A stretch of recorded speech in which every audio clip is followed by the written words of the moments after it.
Habari gani mwana KOTV, kama ni mara yako ya kwanza tafadhali subscribe na turn notification. Karibu katika ulimwengu wa siasa. Jina langu ni Dio wa KOTV.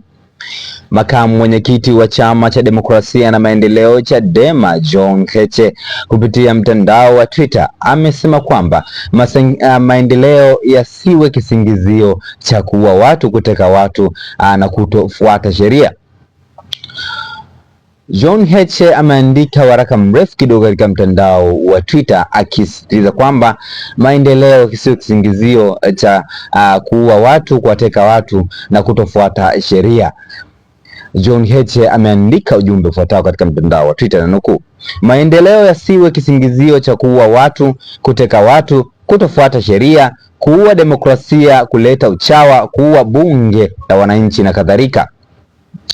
Hivyo baba yake Benson Sanane, mama yake Polepole, mke wa Mdude, mtoto wa Kipanya na maelfu ya waliotekwa na wengine kuuawa, familia ya mzee Kibao, Mohamed Dewji aliyetekwa kwa bahati nzuri akarudi. Hawa watu unawezaje kuambia kiwango cha maendeleo kinachotosha kuteka na kuua ndugu zao bila hatia?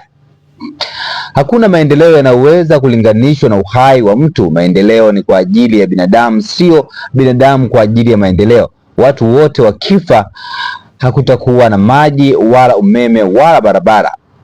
Unaweza kuwa kiongozi bora ukifuata sheria, ukijenga demokrasia na bado ukafanya maendeleo makubwa mno inavyowezekana. Kiongozi dikteta ambaye hajengi taasisi hakubaliki. Mwisho wa kunukuu maneno hayo kutoka kwa makamu mwenyekiti wa Chama cha Demokrasia na Maendeleo Chadema John Heche katika mtandao wa Twitter.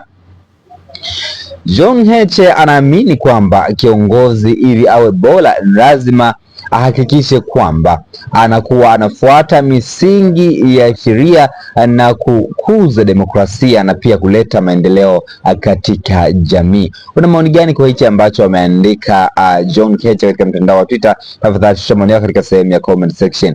Katika eneo la maoni hapa naona wengi wametoa maoni. Wa kwanza anaitwa Amantiz, anasema Mungu fundi aise, maana alifikia hatua kila kada wa system akajiona ni mkuu wa kituo, anaweza kufanya anachotaka. Lakini Sabaita anasema ni upumbavu, uonevu kuteka na kuua maelfu ya raia in exchange to kill wanachokiita maendeleo.